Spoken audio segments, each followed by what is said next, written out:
Hello, it's Dr. Garrett Castleberry, Associate Professor and Program Director of Communication, Media, and Ethics at Mid-America Christian University. I'm here with our COM 2113, Media, Culture, and Social Influence, Week 1 video lecture series. It is an asynchronous dialogue drawing from students' questions directly relating to our readings in the course, multiple readings, in fact, and we're doing our best to create a conversation out of those in class discussion, because class is online and we're enjoying that. Certainly out of respect and appreciation for those, it appears we're already diving into this video series, and I thank you all for being willing to invest some of your time for that. Certainly it's reciprocal, right? And I want to be able to invest my time as much as I can in you. Thank you for your patience, and definitely want to move along and get into these questions. At the same time, we've already got questions spewing in for week 2, so it's going to keep us quite busy. And I will pause and note that sometimes there's a lot of give and take in this type of exercise, that kind of extra labor invested in a class, and so I am trying to work through each of the assignments and give you all quality feedback for that. We'll continue to do so, especially as we move toward the midterm grades. But it's equally valuable that we try to take time and process some of these inquiries. You all have drafted thoughtful questions, and I've drawn from those and look to respond to them as we continue along. So unless I'm wrong, we last left off, I was getting to a question or two from Dietra, and Dietra writes, according to Arthur Asa Berger, 2015, quote, people do not always interpret messages the way the sender of the message expects them to be interpreted, end quote, from page 32. And that's correct. We talk about encoding and decoding. We get introduced to that famous essay by Stuart Hall, Encoding and Decoding, and understand that when we decode or receive a message, we're not always receiving it the same way it was intended. And that's a kind of course not statement. But you know what? 50 years ago, maybe 40 years ago, right? Maybe much longer in human history, society did live by different rules, and there were different assumptions.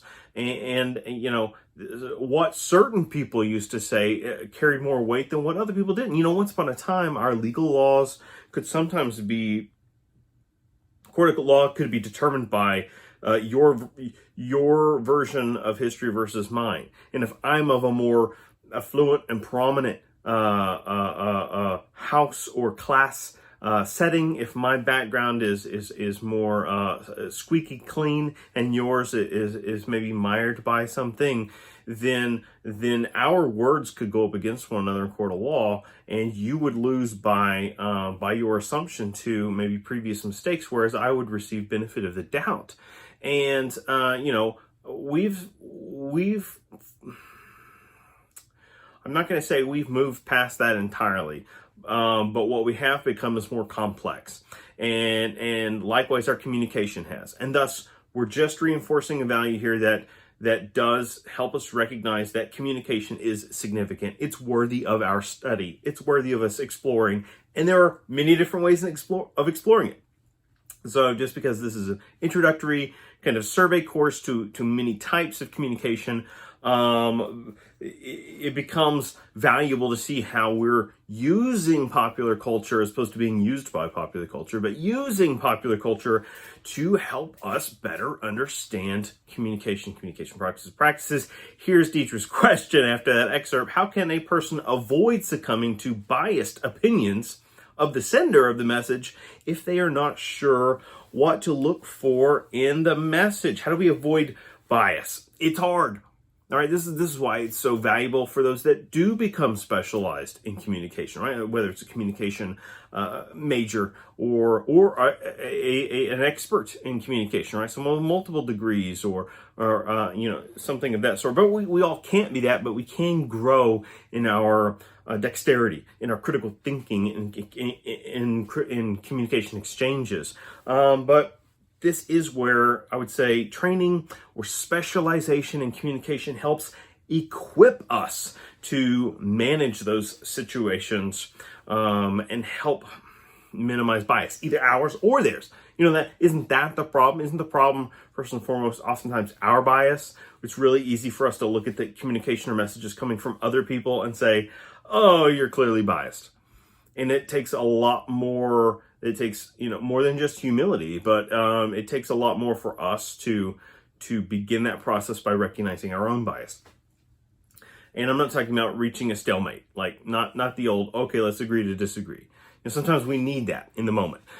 But sometimes we have to look at, that's why all sides matter, right? When let's go back to the court example. When someone says, well, how does one determine quote unquote truth? I don't want to use little t truth. Big T truth's too complicated. That's a philosophical question, but let's talk about little t truths. Reality. How do we discern reality? There is such a thing as, let's say a discrepancy between two people's perspective on an issue. There is, just follow my line of thinking. There is what we call, there's my truth. There's my recollection of events. There's your recollection of events.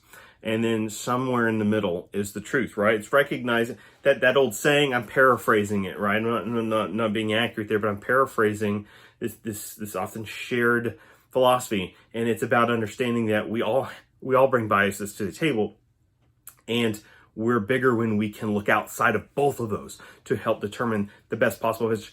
That's technically what a two-party system is all about, or supposed to be about in a democracy, right? Is that we're negotiating constantly, and then it's somewhere in between the ideological, progressive and ideological conservative, that we find the ability to come together, right? For policy change, for whatever, for the good of the people, so on and so on. In theory.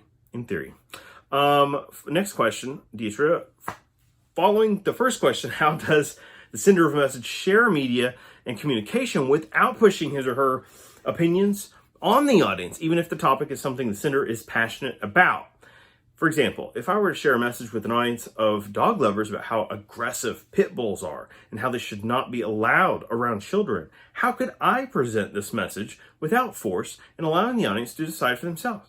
And this is a nice tie back to a term I already spent a lot of time on in the week 1 lecture series, and is objectivity, right? If we can attempt to be as objective as possible, that helps us. That helps us move forward. In public speaking, I teach a lot of public speaking courses, and the two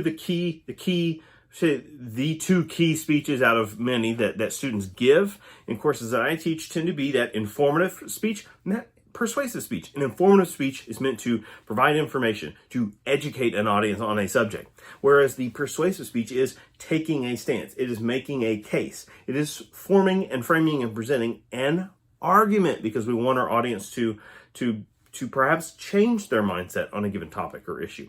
And understanding the difference there is, it's both, it can be subtle, but it can also be, very clear, very overt. And, this ties back to, equipping ourselves with the right kind of message. If you can be informative first, right? Lead with the inform. Don't lead with the argument. Lead with the information. Lead with the informative points. And according to logical reasoning, those should be able to stand on their own merits. Now, here's the problem we get into. And someone asks a question, hopefully I'll get to it shortly, about Aristotelian values, right? Message strategies, ethos, pathos, logos, right? Ethos, pathos is about emotional appeal, emotion. And students, humans draw and formulate a lot of opinions and decisions based on emotion, how we feel about a thing. And this is one of those pet peeves, right? That I constantly hear people use to make their argument. They'll lead with the phrase, well, I just feel blank, right? Yeah, but I feel, ... Well, okay. Where's the information in the decision? Are we just basing it off of feelings, or is there kind of objective informational qualities that help us determine this hypothetical position on, animals or types of canine species, whatever, according to Dietrich's case study. All right, that's something to consider. Objectivity is something we should strive for. In fact, yeah, here we go. The very next question from Stephanie asks, what are the three means of persuasion per Aristotle's belief? And I just answered this. Ethos, pathos, logos. Ethos, or ethical appeals, right? Ethical appeals in a persuasion. Pathos, or emotional appeals, right? Appealing to our emotions. And then logos, or logical appeal, right? And we can see where those root words connect. And so this is why attorneys, right, are so good at what they do. They make lots of money, make a good living, and get to perform, right? And let's be clear. Most whether it's various sorts of practicing law, right? The majority of the time they are not spent in courts, right? In actual courts of law, doing that sort of public performance. They do a lot of mitigation. They do a lot of pre-negotiation, right? They do a lot of reading, a lot of information gathering. And there's definitely some, after hours networking, that sort of thing. So it's a lifestyle, right? Practicing law, and much of it does not take place in the quote unquote courtroom. But it takes a great understanding and sometimes manipulation of pathos, especially, but ethos and logos, to drive a quote unquote jury trial toward a specific conclusion, and that's another myth about law, that everything is determined by a jury of 12, when so much of it is not, right? And in fact, don't all of us try our hardest to get out of jury duty? By the way, don't forget to not only register to vote, but vote in your elections, or else you get put into the jury doodle. That's what I'd be doing if I was in jury doodle. I'd be jury duty. I would be doodling on a sketch pad. Stay awake. But jury duty, right? I think jury not voting is how you get put in the fast lane, which is, when you go to theme parks and there's the fast pass, and you get at the extremely short line, you get to cut in front of everyone over and over again, and snack on their, how much they loathe you for that. That's like, refusing to vote, saying my vote doesn't count. That'll get you jury duty quick. Could be a social myth. So, all right, I need data to back me up, right? Was that an argument? It sounded like one. But did I present any factual evidence? No. Right? That's just a popularly held belief set, right? We do this all the time. We craft reality to fit our own preconceived biases, our own preferred meanings, interpretations, and it's dangerous. In the social media age, it's often dangerous. And it certainly leads to the spread of misinformation, and other people that are aware of those things then can capitalize on our ability to share our habitual need, our itching itch and scratch, give and take urge to share misinformation, because it simply reinforces our own bias. And that's something we've got to be careful for. That didn't go away after, the 2016 election cycle. It's a mainstay, and it's likely to continue into this 2020 election cycle. So be on the lookout for that. Learn how to identify misinformation. Marcia comments, quote, "One problem with mass communication is that people often interpret messages incorrectly," end quote. That's exactly what we're talking about. Do you ever think there will be any way for the true intended message to be interpreted the way it was meant to be by all parties viewing or reading the message? No. And this is a reinforcement of the same key term that I've introduced to us in week 1, confirmation bias, right? It's been the focus of this Wardrobe's lead lecture. But confirmation bias, limited education or ontology about a situation or information will lead to confirmation bias, or it will always lead to us having the narrowest possible means to interpretation or communication as possible, right? We're problem solving. We're doing this. We're problem solving in an unconscious level, right? You receive information, you're unsure, you go with what you know, and that's usually how we resolve lack of clarity or gaps in what we know. We kind of fill it in with internal logic. And what we can learn how to do is be more active. Is to, this is why they say, ask more questions, ask good questions. Not just ask more questions, ask good questions, be direct, be specific. Or even my feedback, my commentary to students is often, be more specific. Can you articulate this more? What page did this question draw from? And why is that significant? Because we're trying to point in a singular direction. Because then it helps me understand, where is it most likely that the student is bringing this question to the table from? And if we understand, if we're sharing these readings together, then we're able to get on that same page, on that same wavelength, and suddenly our communication is much clearer and much closer to an ideal situation. Oh, this is great. All right.